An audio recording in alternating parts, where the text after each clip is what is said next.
mentak selama aya imanan urang kudu tawadu bae ka jelema nu aya imanan sekalipun TNI sekalipun nyana munafik sekalipun nyana polisi hargai imanna bae engke ge lain deui masyaallah na ya Allah na hiji jalan masyaallah miliaran jalan ku Allah nu tadina jawara teh rek ngaji barang ade eta rame-rame di Cilongok ngaji heuh rame amat heeh geus aing cuma ngadaengkeun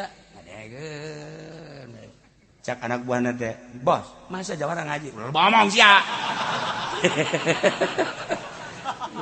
jawara ngaji aing ngaji beres sekali tuh minggu hareup teh bebeja dikasih eta nyelendep ngaji weuy kuari make sorban ngambay sorban ganda di masyaallah Allah na hiji atuh Allah endek bere hidayah ya Allah ya Rabbi gampangeun jasa aya eta bos Cina teh anu datang ka dieu nanya ka supirna lu kalau minggu kemana sih kagak masuk kerja ngaji bos ngaji di mana Cilongok gua ikut bos ini ngaji Islam bos ikut gua katanya ngilu nyana di asal minggu nyana di mobil supirna mah keturun kayak di mobil deh supirna katilu ka 4 kali saya pengen ketemu katanya dengan kiai jajak bosnya ngapain bos mau masuk Islam katanya coba eta ge ngilu di nyaho ngartieun nya henteu atuh nya dia ieu mah bahasa lagi sapira bahasa Baduy ai lah di RRC ye tapi kan masyaallah ai nu aya nu RRC nu asup Islam di imah kula sabaraha urang teu bisa bahasa Indonesia teu bisa hayang asup Islam di naonan coba masyaallah di bawah bahasa Inggris no aing teu bisa aja kan aing nyoba siapa English iya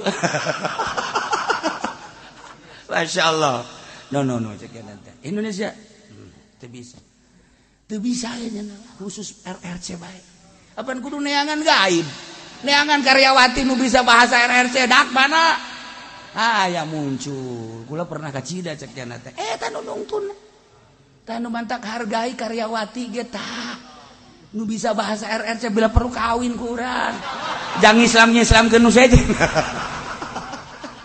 Allah hari tuh hidayah nu atek asal urangna ulah aya sekat jeung polisi jeung TNI jeung sahabat ulah aya urang mah greget teh ka kalakuan ka jelema mah atuh teu kumaha aya imanan mah talamun geus bisa kos kitu insyaallah dengan berbagai cara ku lemah lembut bisa ku ngadengekeun doang ku neuleuh Allah tama atuh nu boga hidayah innaka la tahdi man ahbabta walakinnallaha yahdi may yasha emang hidayah ni Allah ya Allah ya Rabbi lamun urang Cina teu bisa bahasa Inggris Indonesia asup Islam lamun urang kitu Cina nu aya di urang asup Islam Katolik Kristen asup Islam jawara asup Islam waro deui aya kiaina jadi jawara jadi balikeun kan ku Gusti Allah ku jawarana kula mah geus alhamdulillah cenah kiai geus mabok geus henteu judi geus henteu alhamdulillah ada kuari mah kula mah masyaallah tasbih mah 10 jualeun ieu kiai cenah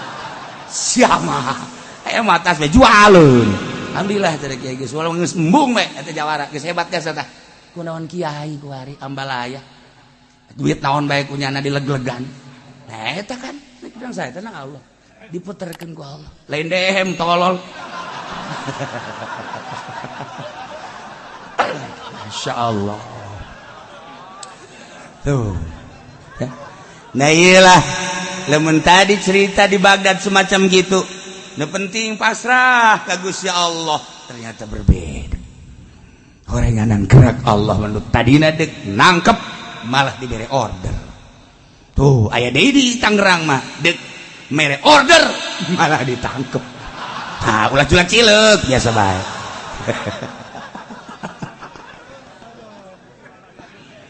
wa imma takhafanna min qaumin khiyanah wa imma takhafanna jeung lamun anjeun rempan nyaan Muhammad sieun min qaumin ahaduka di kaum-kaum anu pernah jarang jika anjeun yane kufar-kufar Mekah sieun khianat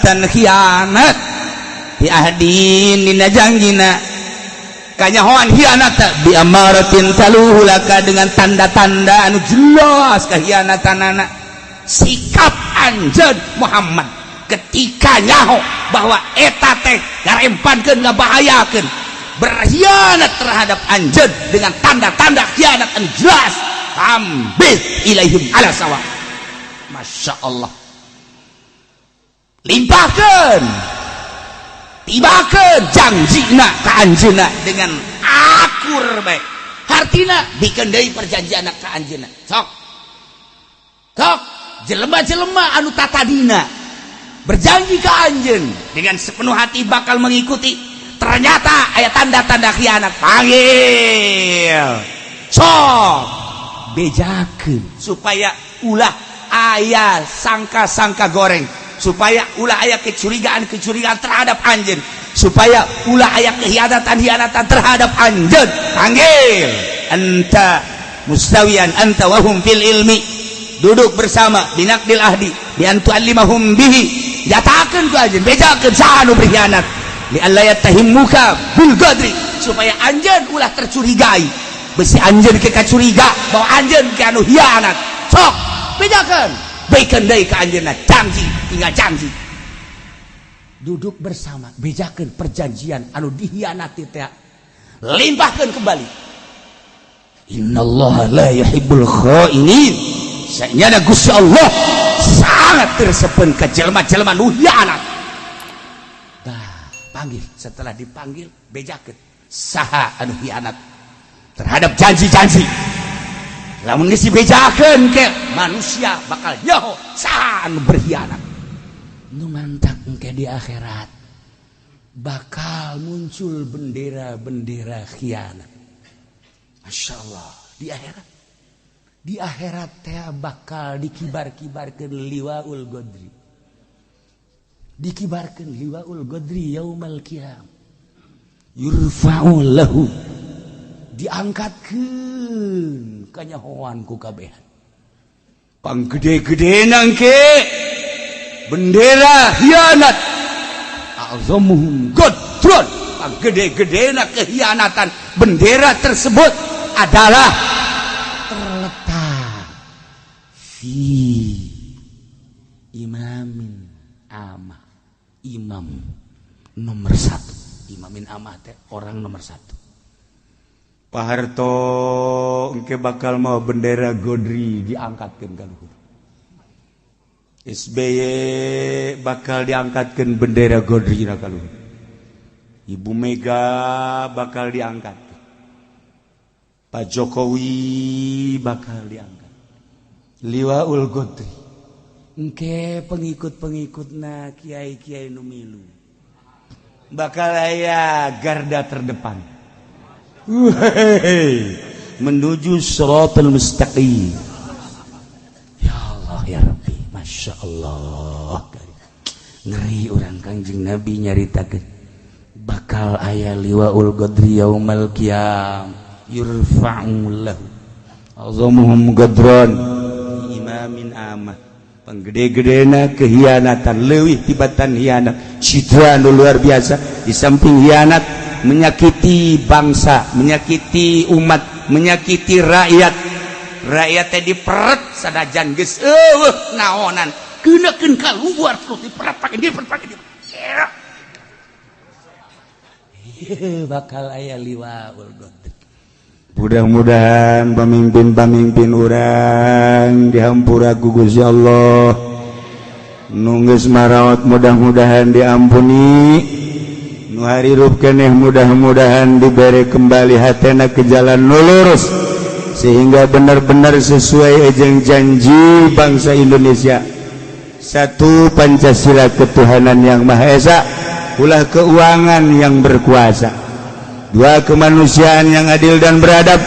Ketiga, 4, 5 si anu maca ka ditu.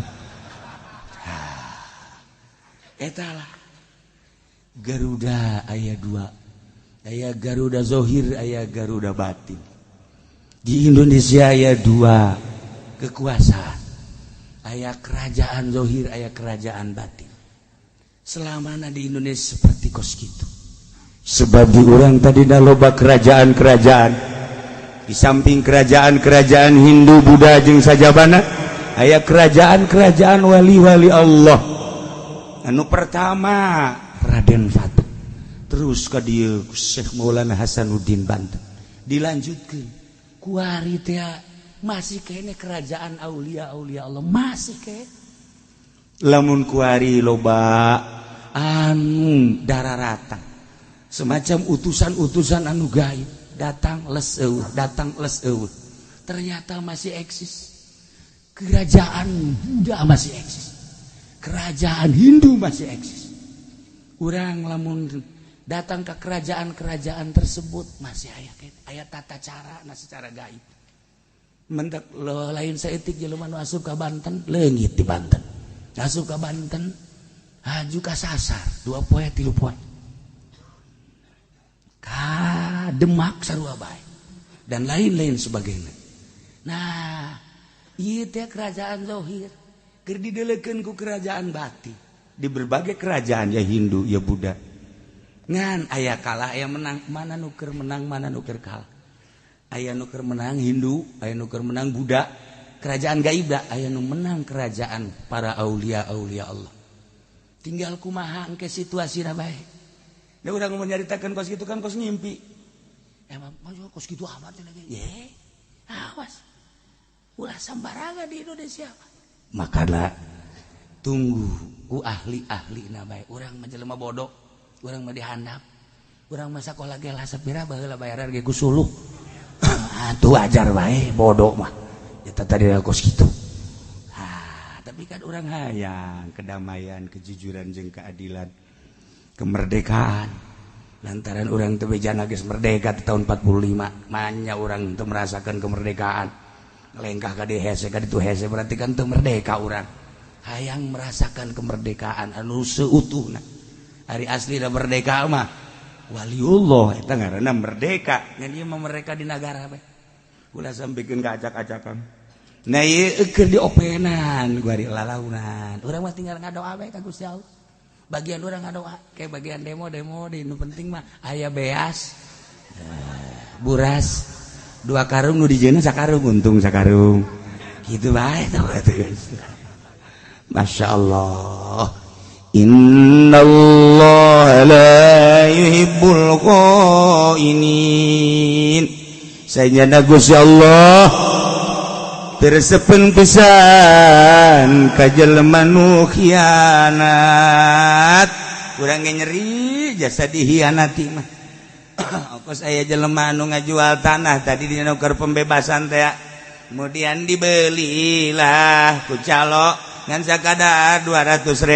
Ternyata dijual nama kadi itu teu kungsi bulanan di horeng harita keneh diusulkeun nama kadi itu 400.000. Atuh berarti kan nu bogana 200.000 ai calona 200.000 gede amat eta calo.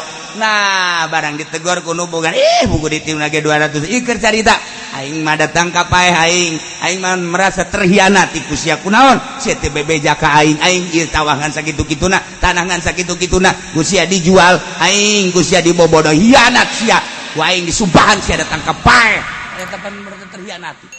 Coba lamun kieu mah ieu teh dijualna 200 ku emak tapi ku kula ngajual 400 dah lamun emak meunang atuh meunang lamun emak teu meunang ye atuh ulah nggak jang sia mah 10.000 bae ih gua gitu teh jang sia 100 atuh jak mati 200 kan deres teu ngeunaheun teu jang sia 50 mati 200 kan ngeunaheun ieu mah kanyahoan-kanyahoanana batur ngaromong mah dijual mah eta 400 begitu ditegor atuh geus kanyahoan ieu geus aing mah datang ka paeh aing ngarasa kahianatan ku sia jadi sia teh pan meureunana kapi incu aing sia teh ao aing tapi ku sia beuh aing mah ngan sakira mana jang pindah jang nyieun imah jang sajabat tega amat sia mah kaditu ngeunaan meuli mobil segala rupa kawin deui goreng duit aing gas aing mah pokona ngarasa terhianati aing moal ngahampura datang ka paeh coba geus kitu kumaha.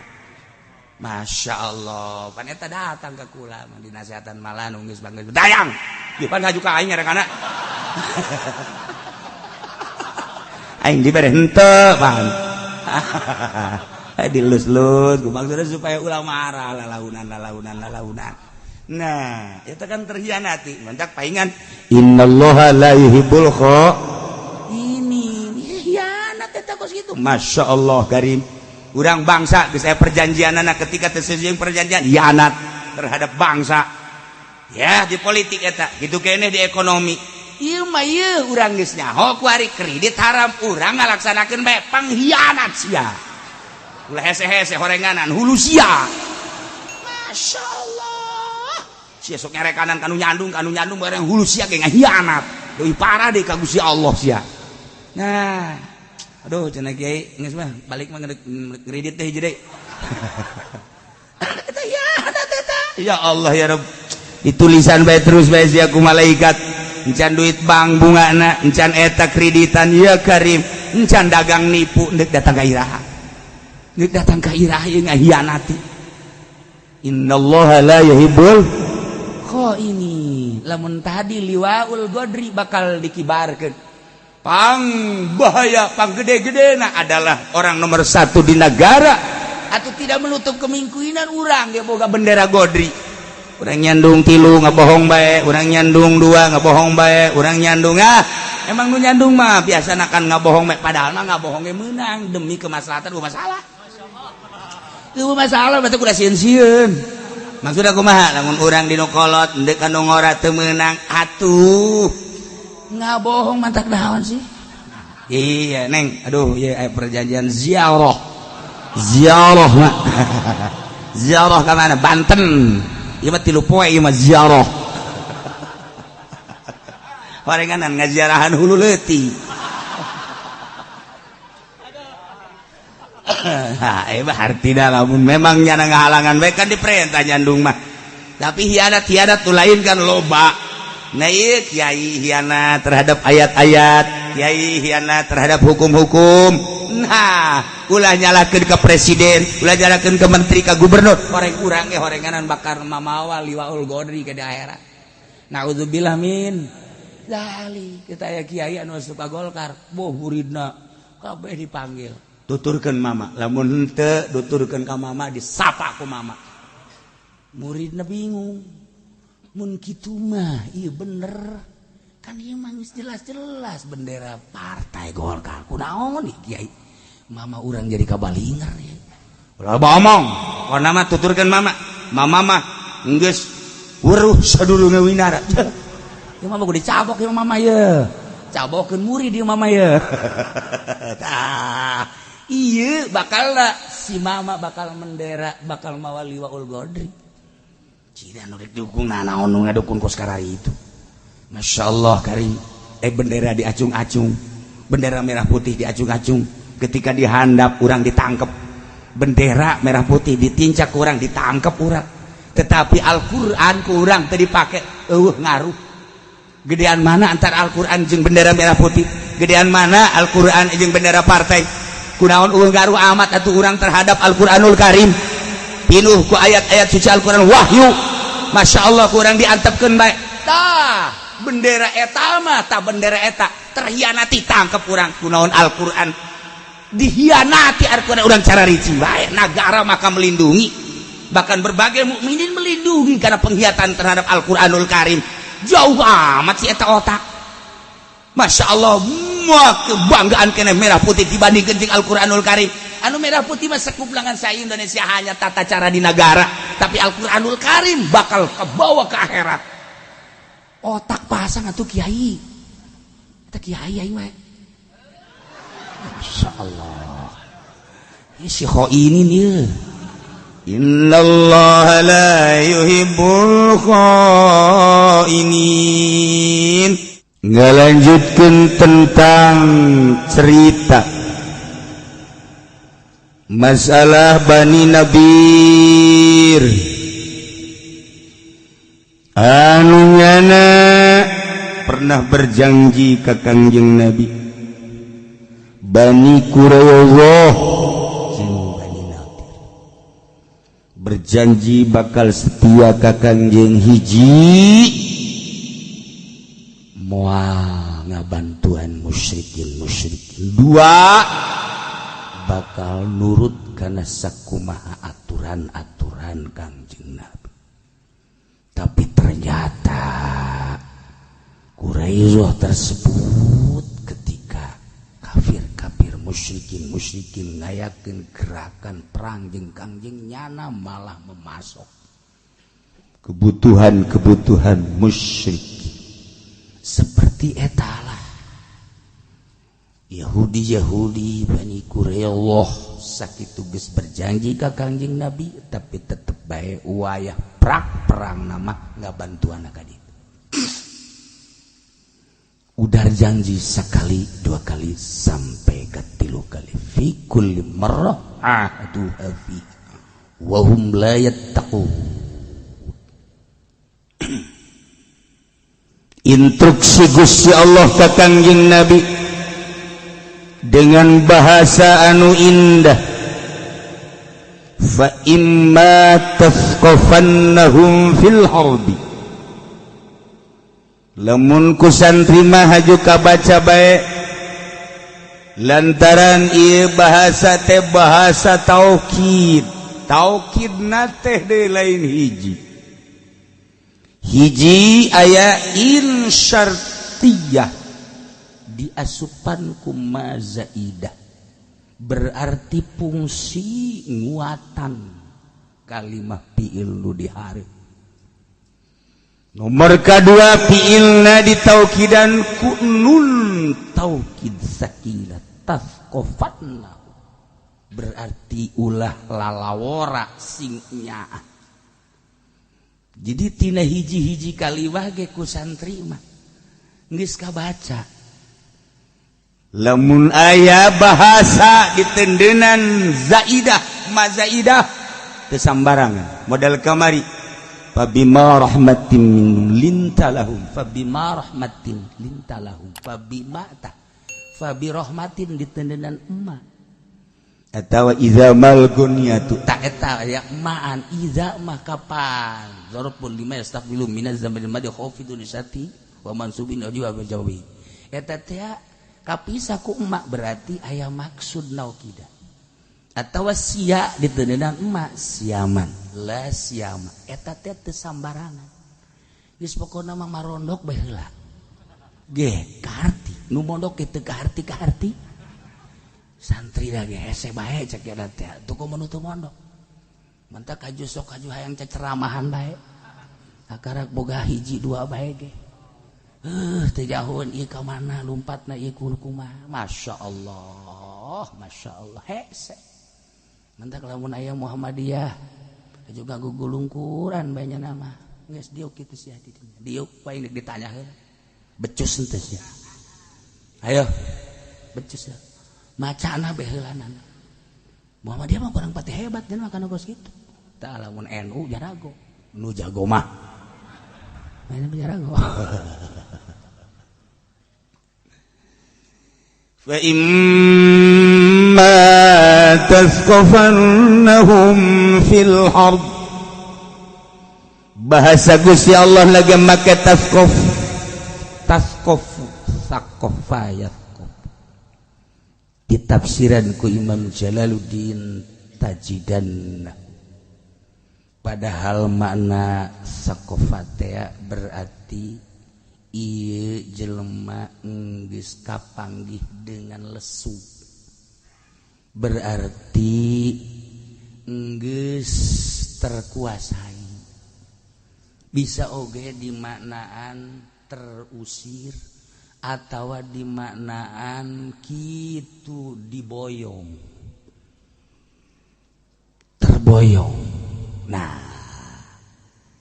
cerita peperangan andai kata Kangjeng Nabi perang jeung musyrikin kuantitas Kangjeng Nabi leuwih loba tibatan musyrikin kualitas mukminina jitu-jitu teruji sehingga dengan adat kebiasaan mun perang kos kieu pasti menang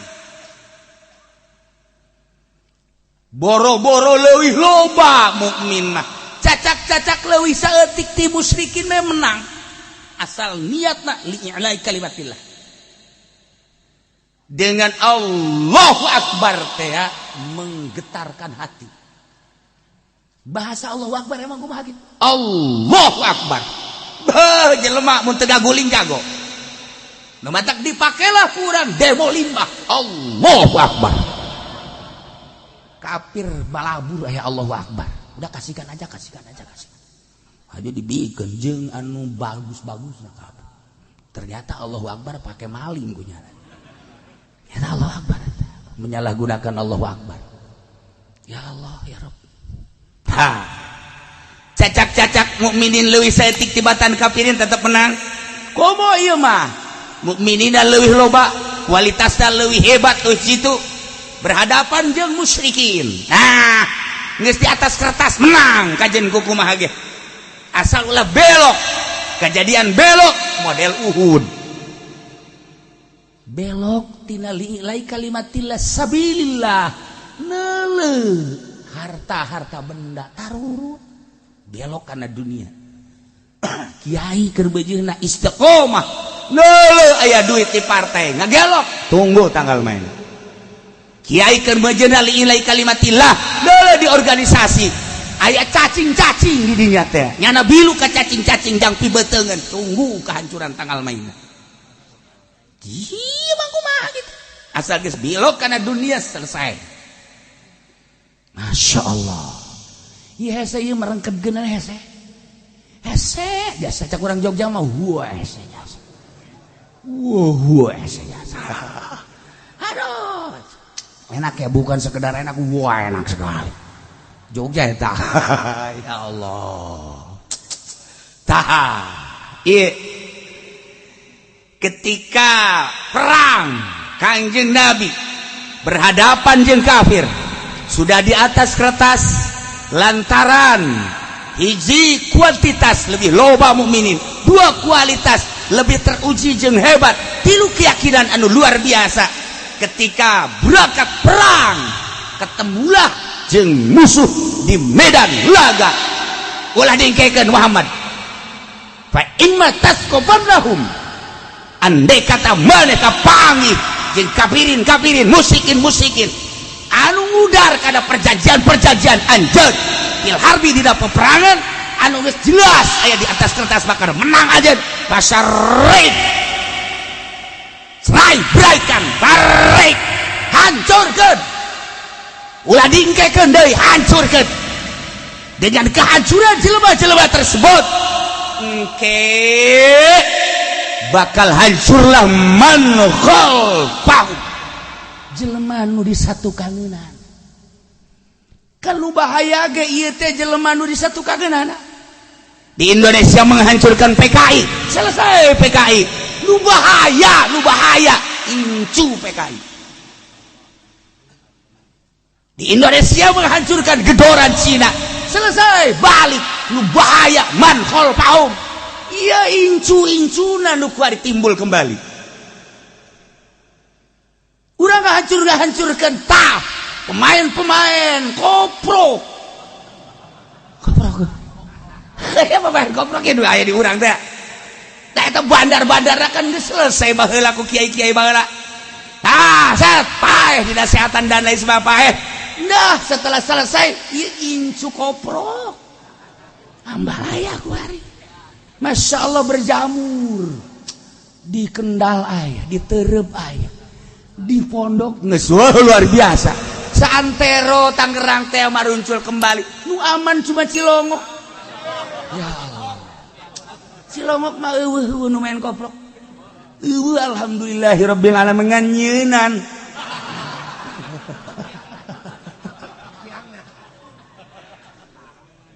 ya Allah ya Rabb jadi Allah mere wawasan ka Kangjeng Nabi hancurkan musyrikin anu ngudar karena perjanjian nu dimaksud ku Gusti Allah ai eta nama parae tetapi man khalfahum anak insu jana nu disatukangeunana pengikut jana nu disatukangeunana bakal nempo ketika dihancurkan beuh urang ulah sambarangan jeung mukminin mah horenganan hancur ka dituna beuh ulah sambarangan tetapi lamun urang puluya peleye nah iya terjadilah di Indonesia kuari urang kuari jadi pelayan-pelayan Cina mukmin tukang ngagosokan sapatu Cina di dadana aya Allahan la ilaha illallah dibaca zahirna ngusapan sapatu Cina ngan teu diletakan doang kunyana kesang-kesang Cina.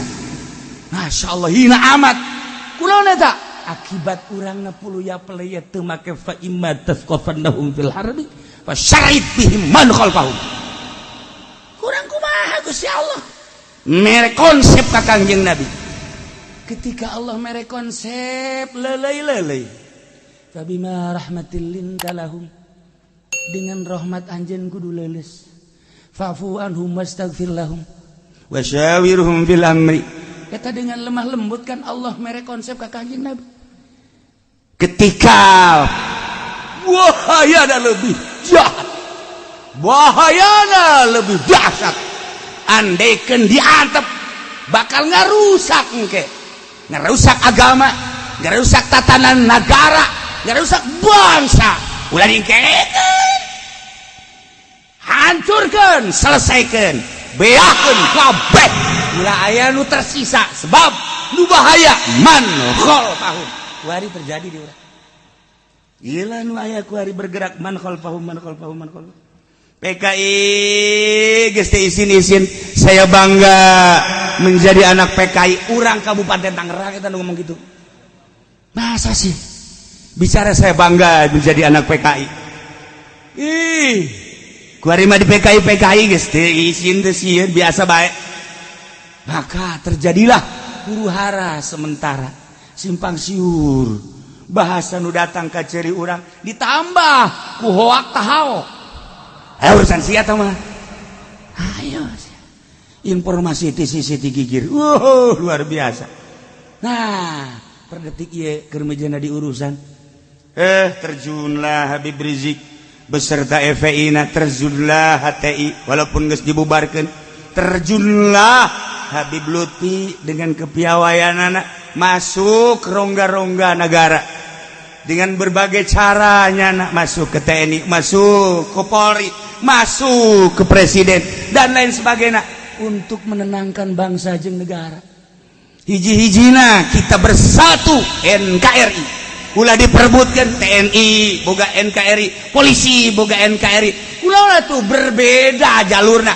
atuh mantak naon si eta ngobrol di luhur ja urang mah budak kunyin urang mah dihandap ikan dampak tinyana nu berbeda akibatna urang jadi panas emang kos kitu politik baya bukuan janya lagi nang sakola tuh ketika dibuka kudu kumaha carana ketika dibuka kudu kumaha carana cara seperti ieu lah eta mah politik mantak kiai nu kabawa delekeun tungtung delekeun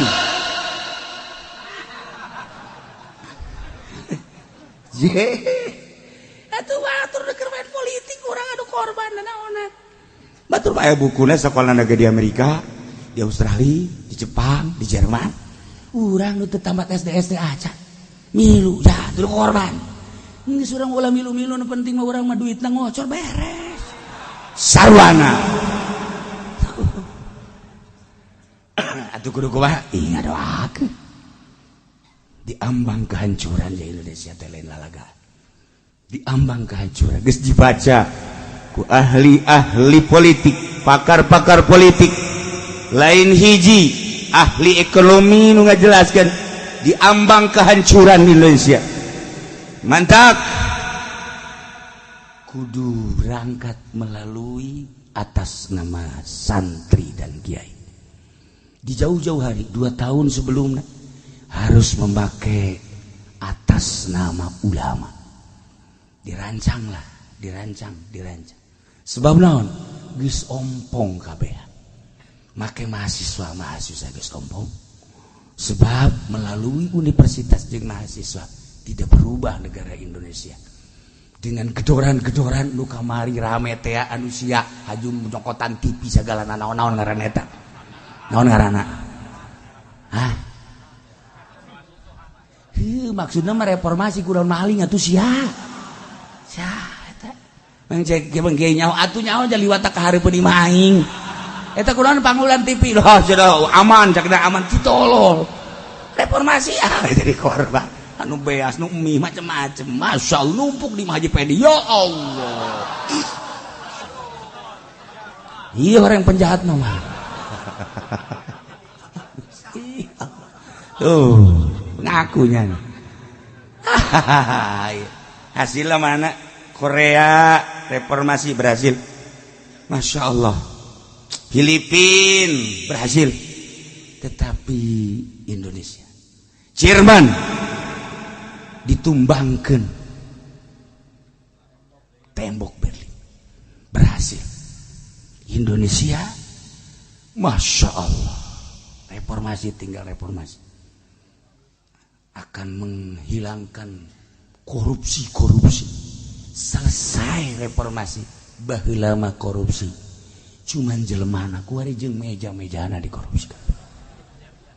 Mantak dek pakai tanda gawasis tadi diisin universitas lagi geus tak embung cek jana daol lain mal bisa ka jeung kumaha ge lamun dibalikeun ke ku para politikus mana hasilna mahasiswa mantak jana ngekor nu masih bersih saha kiai ya otomatis kiai ku ari dihareup jeung emang wajar kiai dihareup sebab naon ieu urusanana aya unsur-unsur agama mantak dibuatlah sedemikian rupa panjang mun dicaritakeun geus seperti kitu bae lah engke dicaritakeun geus selesai seperti kos gitulah aya kitaban atau politik aya kitaban Pak mau kos kieu dibuka set salah ruju bae aya rujuan sarua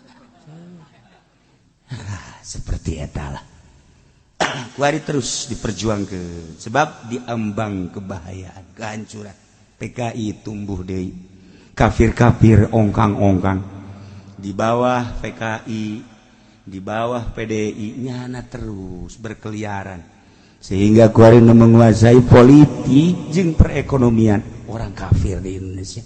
Urang sebagai bangsa Indonesia di berbagai lapisan masyarakat di mimiti kelas elit sampai ka handap urang teh kuari namu di negara urang sorangan. Iyalah ku teu etisna. Maka pembangunan nu kamari keur dibangun teh ku Ahok. Ngaranna naon eta nu laut diurug teh? Ente saya teh berarti Ahok kan sama teh. Aya poho ngaranna. Urang kampung hayang kokotaan. Masya Allah, naon rekomendasi? Ya Allah kari. Kuari geus mulai di stop sakedeung dia bakal di stop sebab kebahayaan anu luar biasa. Nu ngeusi bakal encek-encek sipit-sipit anu kelasna geus lain kelas sambarangan. Kemudian laut atuh ngaranna ge berbagai selundupan-selundup kakarak deh dibangun. Geus terbukti nu diselundupkeun. Naon berbagai permasalahan nu ente leuwih nyaho tibatan aing. Sia nu kos kitu mah leuwih nyaho. Aing mah teu pati nyaho. Aing nyaho yang sia. Di cenah kula mah teu nyaho. Kampungan sia teu nyaho kitu kos kitu acan. Ka nyaho nagara sorangan keur diacak-acak bolon sia. Ieu teh ye kudu kumaha? Mabur sia ka ditu. Nyaho mah kudu atuh. Masyaallah engke teu gerak sia teu nyaho acan mah. Nyaho lain berarti aju sia kudu jadi pamalingan nyaho teh. Nyaho sia teh pamalingan. Oh, heuh pamalingan lain aju nuturkeun. Minimal nyaho. Geus lamun nyanda datang ka imah urang suguhan siga sakitu bae. Aman. Pamalingan mah kudu suguhan. Mun teu disuguhan beak imah sia. Pamalingan itu suguhan. Fa imma tasqafannahum fil hab Muhammad lamun anjeun manggihan kepada musyrikin anu ngudar janji ka anjeun di peperangan geus syarrid bihim man khalfah hancurkan jelema anu satu kangen nyana dengan menghancurkan man alladzina ahadta minhum dengan kehancuran jelema-jelema kafirin kupar maka anu ngalawan ke anjeun ngudar kana janji hancurna eta bakal hancur man qalbah dengan cara bitankili dibasmi diwarah wal ukubati disiksa dihukum anu tujuan nama bagus la'allahum yazakkarun supaya jelema nu disatukangeunana teh nyen pelajaran mengambil pelajaran ya ta'izun bihim nyana bisa kapifut pituturan kauru kan introspeksi Bapak kolot urang baheula ge ngayakeun gerakan-gerakan mudar janji dihancurkeun urang mah ulah minimal nyana manut kabelah dituna nyana bisa iman maca 2 kalimat syahadat. Sebenarnya mah dakwah mah atuh teu kudu peperangan gitu kulalaunan ge atuh beuh masalah ngan situasina kumaha. Situasi laun-laun, situasi lelei-lelei, situasi ngobrol-ngobrol, situasi keras ya keras. Ulah-ulah perang jeung kafir menghadapi kafir. Urang hayang ka awewe be ka awewe. Ikan perang ya, perang syahwat. Nah, urang ngabagi jeung awewe. Lemah lembut, bisa ku lemah lembut lah. Bisa nyana berhasil urang bisa I love you nyana I love you. Ku lemah lembut ayo geus selesai. Kabelah dieuna lantaran aya tantangan nyana bangun api lain bae ka urang ya otomatis kan urang kudu pake gencetan senjata ieu mah. Teu beunang disapirakeun ieu orang budak. Masya Allah mulailah urang coba sigreg urang make orang ketiga ayo tak ternyata berhasil urang make menyingsingkan tangan. Wahai, alhamdulillah berhasil. Pengorbanan urang berhasil untuk meraih cinta yang ada di dadanya. Selesai.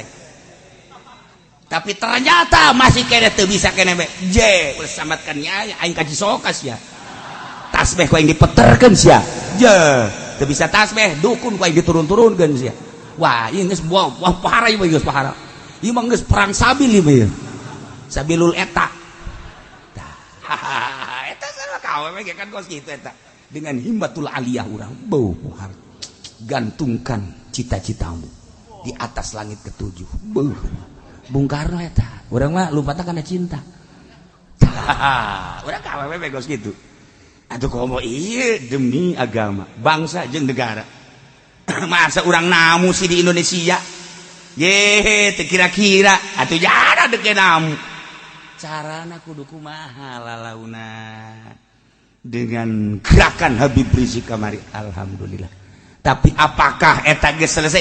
Can jalain eta asli nama nya nama hanya kitu naon kitu ngaranna wayang-wayang nu keur dipaen mantap mulailah cing kumaha carana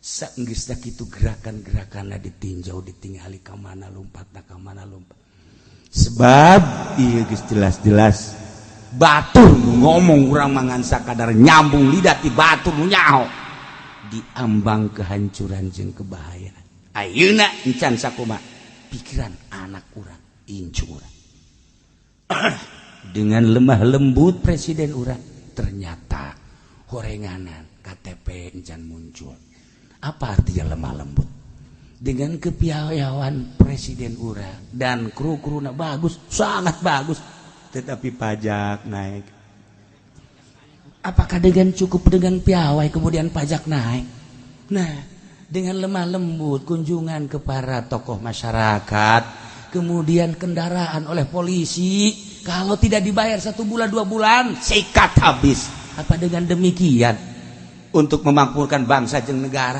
otak pikir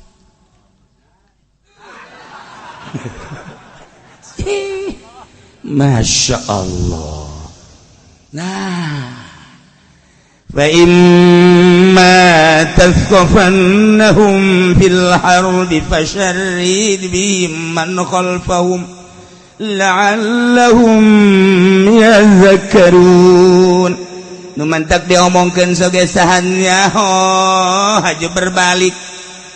Sahanunya presiden orang haju berbalik nu tata dina lalagaan jadi bebeneran teh saeutik baheula kafir teh dihareupeun Kangjeng Nabi lalagaan tapi horeng bebeneran maca 2 kalimat syahadatna Allah Maha Kawasa. Jih.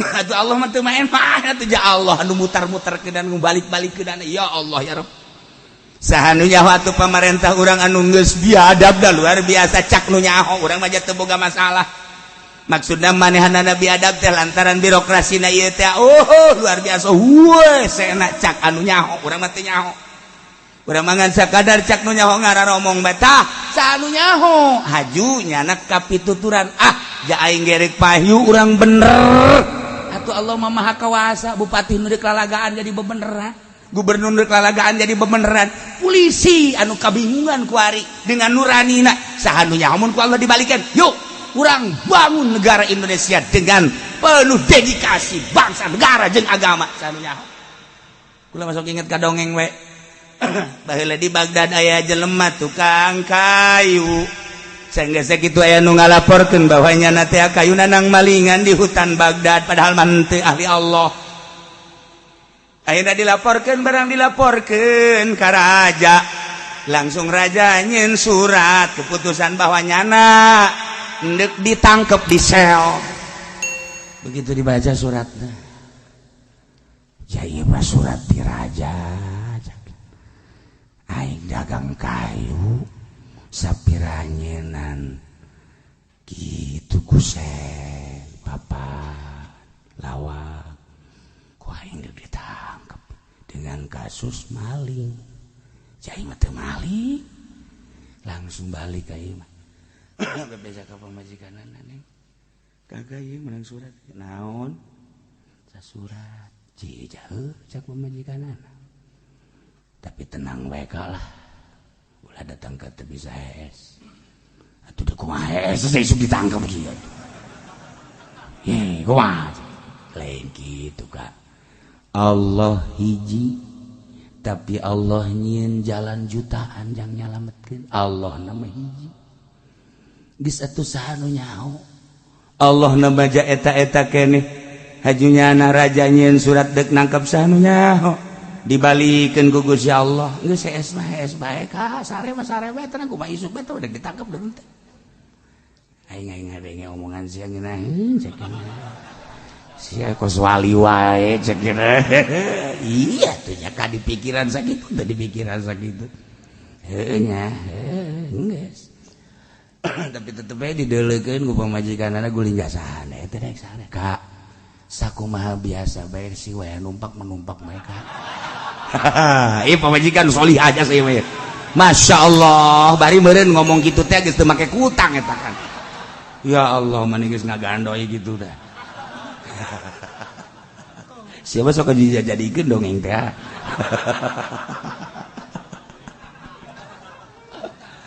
ya akhirnya sana kira-kira geus atuh geus kitu mah kumaha isuk bae nya neng kumaha isuk bae Allah na hiji Allah nyieun jalan jutaan jalan nu bener ditangkap nu salah diamankeun nang Allah nu salah ditangkap kemudian diamankeun nang Allah nu sugih disugihkeun nu susah disusahkeun nang Allah dibalikeun nu sugih disusahkeun nu susah disugihkeun nang Allah nu sehat digeringkeun nu gering disehatkeun nang Allah Allah na hiji jalan juta tenang bae Kak Masya Allah aing untung boga pamajikan sia aing teu hayang nyandung ai kos ieu mah asa nangeunaheun omongan teh Masya Allah karasa he geus atuh lah pareuman tah lampu nah 17 tahun ke atas ya karim biasa beres sare we isuk-isuk polisi datang trok buka polisi neng polisi datang yang geus kumaha Allah bae kan itu geus kitu mah tuh sasalamannya anjing pamajikanna sampura nya neng geus sampura kukula jalankeun bae insyaallah kege kanyawan mana nu salah mana nu benerna neng di dieu atuh terus bae ke ka ditu nyaho kumaha geus tenang bae ka pokona mah ka ditu hiji Allah hiji jalan jutaan jalan eta we kadedengeun ku salakina Allah hiji jalan jutaan ngeong atuh ya Allah ku kira sakene pamajikan nikmat ku pamajikan dia tadi pamajikan urang macan naon geus kokoseraan urang can puguh ditangkep can naon pamajikan geus kokoseran teu lah mana urang ditangkep mana pamajikan ngoser apa tambah beban eta kos gari itu hendak neangan pamajikan anu mondok anu mondok mah ti lo kokoseran paling paeh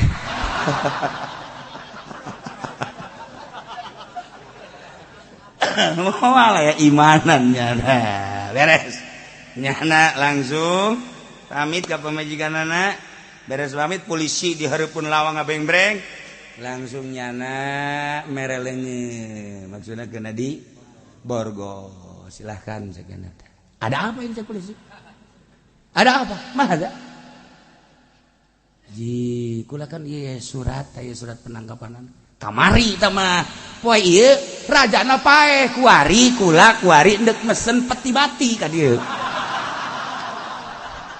nya langsung deuleu ka pamajikan ada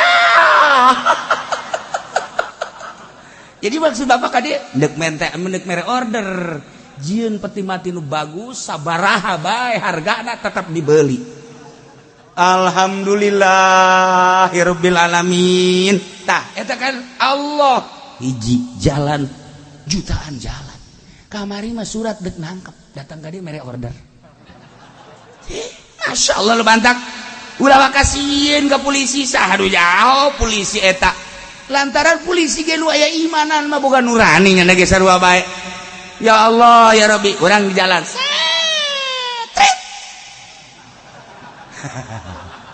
aduh inggih surat lupa Pak SIM lupa Pak helm lupa Pak remnya ada lupa Pak aduh jak polisi teh ini apa cukup dengan lupa ya begitulah Pak saya selama ini banyak lupa Pak. Mohon maaf atas kelupaan saya terserah ini begini Pak motor saya mau ditangkap silakan termasuk saya mau ditangkap silakan emang kenapa nggak punya beras Pak di rumah terserah Bapak anak saya istri saya kalau saya ditangkap kan nanti juga enak nanti ada yang ngebantuin tangkap saya Pak saya dengan sayanya cek polisi sial ngabebankeun kain Masya Allah ayo saya berangkat ke mana Pak minta buat bensin Pak ayo polisi nu boga nurani mah nya ge sarua ceuri kade ge sarua bae ya tuh sia tata doa aing ti isu kakarang menang sakikeun ya geus teh ternyata milik sia merenang eta geus cek polisi aing moal nangkep deui hayang aing kos kitu mah lulu beunangna aing boga nurani mah tuh sarua polisi ge dia teh saeutik nu bebeja ka kula jelema ditangkap di Cengkareng ye ndek ka dieu dari tangkap pas mendekat dia ngobrol dengan polisi ya, akhirnya diamankan kan kunyana diamankan ternyata begitu disela motor bensin dibere ke polisi itu polisi kan bager berarti dia tuh gak ada bensinan mah aing kadung nangkep kasih aja kan saya juga suka ngaji katanya ke sono iya tuh Pak tuh geus beres kan mau gadurani berarti mentak selama aya imanan urang kudu tawadu bae ka jelema nu aya imanan sekalipun TNI sekalipun nyana munafik sekalipun nyana polisi hargai imanna bae engke ge lain deui masyaallah na ya Allah na hiji jalan masyaallah miliaran jalan ku Allah nu tadina jawara teh rek ngaji barang ade eta lamun rame di Cilowok ngaji rame amat heeh bisa aing cuma ngadaengkeun cak anak buahna teh bos masa jawara ngaji ngomong sia jawara ngaji ngaji beres sekali minggu hareup teh bebeja dikasih eta nyelendep ngaji weh kuari make sorban ngambai sorban lagi anda masya Allah Allah na hiji atuh Allah ndek bere hidayah ya Allah ya gampangeun jasa aya eta bos Cina teh anu datang ka dieu nanya ka supirna lu kalau minggu kemana sih kagak masuk kerja ngaji bos Ngaji di mana? Cilongok. Gua ikut. Bos. Ini ngaji Islam, Bos. Ikut gua katanya. Lu nyana di asal minggu nyana di mobil, supir nama keturun, kayak di mobil supir. Katilu ka 4 kali. Saya pengen ketemu katanya dengan kiai ngajak bosnya. Ngapain, Bos? Mau masuk Islam katanya. Coba eta. Ge, ngilu di nyaho ngartieun nya henteu atuh nya na. Dia ieu mah bahasa lagi sapira bahasa Baduy. Ai jalah di RRC. Ye, tapi kan masyaallah. Ai nu aya nu RRC nu asup Islam di imah kula sabaraha urang. Teu bisa bahasa Indonesia, teu bisa. Hayang asup Islam di naonan coba. Masyaallah di bawah bahasa Inggris. No. Aing teu bisa aja kan. Aing nyoba siapa ya English? Iya. Masya Allah. No. Cek nanti. Indonesia. Tidak bisa ya. Khusus RRC baik. Apaan kudu neangan gaib. Neangan karyawati nu bisa bahasa RRC. Dak mana? Yang muncul. Kula pernah kacida cek nanti. Tanu nungtun. Tanu mantak hargai karyawati getah. Nu bisa bahasa RRC bila perlu kawin kurang. Jang Islam kenu saja. Allah hari. Tuh. Hidayah atak asal urangna ulah aya sekat jeung polisi, jeung TNI, jeung sawe. Ulah aya urang mah greget teh ka kalakuan ka jelema mah atuh teu kumaha aya imanan mah. Talamun geus bisa kos kitu insyaallah. Insyaallah dengan berbagai cara. Ku lemah lembut bisa. Ku ngadengekeun doang, ku neuleuh Allah tamatu nu boga hidayah innaka la tahdi man ahbabta walakinnallaha yahdi man yasha. Emang hidayah ni Allah. Ya Allah ya Rabbi. Lamun urang Cina teu bisa bahasa Inggris Indonesia asup Islam. Lamun urang kitu Cina nu aya di urang asup Islam, Katolik, Kristen asup Islam, jawara asup Islam waro deui ai kiaina jadi jawara. Dibalikeun kan ku Gusti Allah. Ku jawarana, kula mah geus alhamdulillah cenah kiai. Geus mabok geus henteu judi geus henteu alhamdulillah ada sak. Kuari mah kula mah masyaallah tasbih mah 10 jualeun ieu kiai cenah. Siapa? Aya mah tasbih jualeun. Alhamdulillah cenah kiai geus wala geus embung we eta jawara geus hebat geus eta. Kunaon kiai kuari ambalaya. Duit naon bae kunyana dileg-legan. Nah eta kan sedang saya tenang Allah. Diputerkeun ku Allah. Lain dehem tolol. Masya Allah. Tuh. Nah iyalah. Lemun tadi cerita di Baghdad semacam gitu. Nah penting pasrah ka Gusti Allah. Ternyata berbeda. Horenganan gerak Allah menurut tadina dek nangkep malah diberi order. Tuh aya deui di Tangerang mah dek mere order malah ditangkep. Ulah culang cileuk biasa bae.